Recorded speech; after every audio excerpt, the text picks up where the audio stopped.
In the heart of Italy, during a time when the streets echoed with protests and chaos, a young man named Mario began a journey that would make him both feared and admired across 2 continents. He wasn't born into crime. Far from it. His father was a respected lawyer. His mother owned a boutique filled with elegance and charm, and his older brother followed a path of discipline and law. But Mario? He was different. From a young age, there was a fire inside him, a hunger for more, for danger, for thrill. While most 16-year-olds dreamed about their future, Mario dreamed about breaking into it by force. At 16, he wasn't stealing candy or bicycles like other restless kids. His ambitions were far greater. In the turbulent Italy of the 1970s, where political extremism had turned the nation into a battlefield, Mario found his calling not in school books, but in rebellion. He joined the neo-fascist youth, idolizing figures who believed that violence could spark change. It wasn't long before his name first appeared in newspapers. At just 17, Mario blew up a local power station, a bold act that cemented his path into infamy. From that moment on, the boy became the wolf, the one who hunted in the dark, unseen but always feared. As Italy spiraled deeper into unrest, Mario's reputation grew.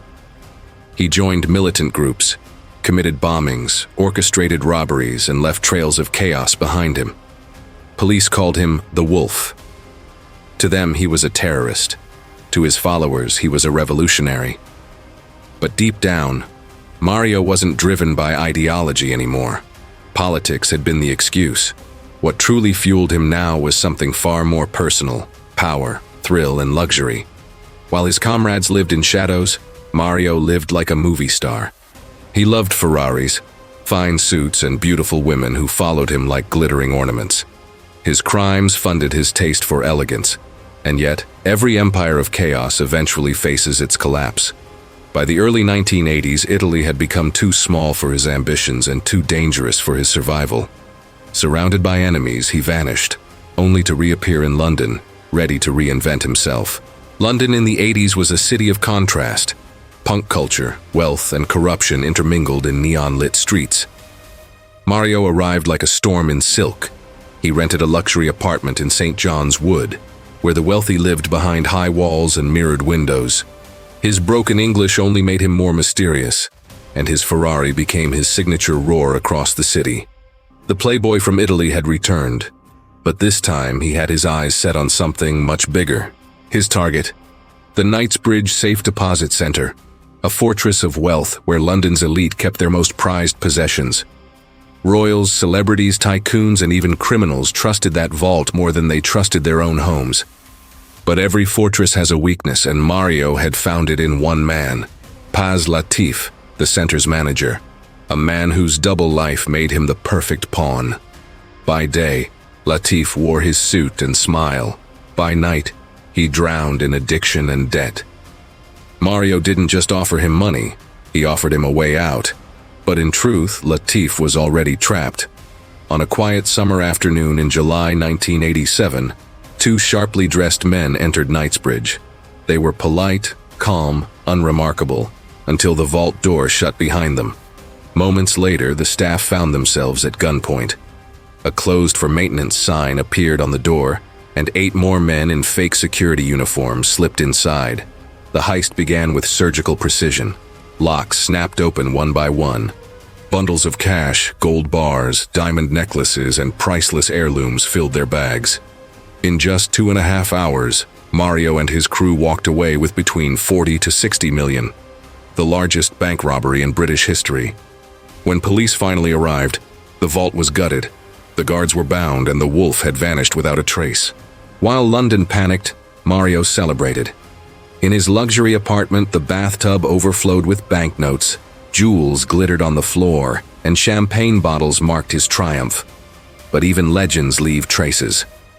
Among the chaos of the vault, detectives found a single bloody fingerprint. It belonged to Mario. The hunt began. Weeks later, police raided properties across London, arresting 9 suspects. They found money, weapons, and jewels. But the mastermind had fled. Mario disappeared into Latin America, a land of cartels, corruption, and chaos. Of the $60 million stolen, only $10 million was ever recovered.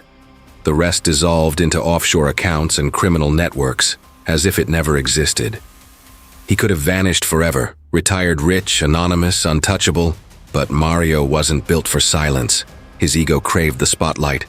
Against all logic, he returned to England to retrieve one thing: his Ferrari Testarossa. That decision sealed his fate. British police, still watching, were ready. On October 12, 1987, Mario drove through London's streets like a ghost revisiting his past. Suddenly, sirens screamed from every direction. Police blocked the roads. Officers shattered his windshield and dragged him out, face down on the asphalt. The wolf was finally caged. Even in handcuffs, Mario remained defiant. His grin never faded. Newspapers called him the Italian playboy who robbed London blind. During his trial, he said words that summed up his entire existence.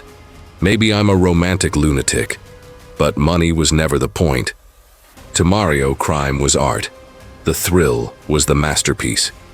He was sentenced to 22 years and sent to Parkhurst Prison, one of Britain's toughest facilities. But even behind bars, the wolf found a way to live like a king. He wore designer t-shirts, joked with guards, and strutted through the yard like a man who still ran the world. In 1992, Mario was extradited to Italy.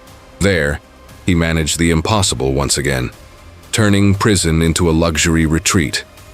By day, he worked in a publishing office. By evening, he strolled seaside cafes, sipping espresso. At night, he returned to his comfortable cell, laughing at how far charm and cunning could go. But comfort was never enough. Inside those walls, Mario met Antonio Malatesta, a member of the Puglia Mafia. The two men, both schemers, both restless, saw in each other a reflection of their own ambition. Soon, whispers of a new operation began. Law enforcement intercepted rumors, a plan involving either an armored car robbery or the kidnapping of a wealthy heir. Mario was supposed to be on day release, but freedom was a dangerous gift. On a bright morning, he stood beside a stolen black Lancia, his .357 Magnum gleaming in his hand. The plan was in motion, until fate intervened. A patrol car passed by.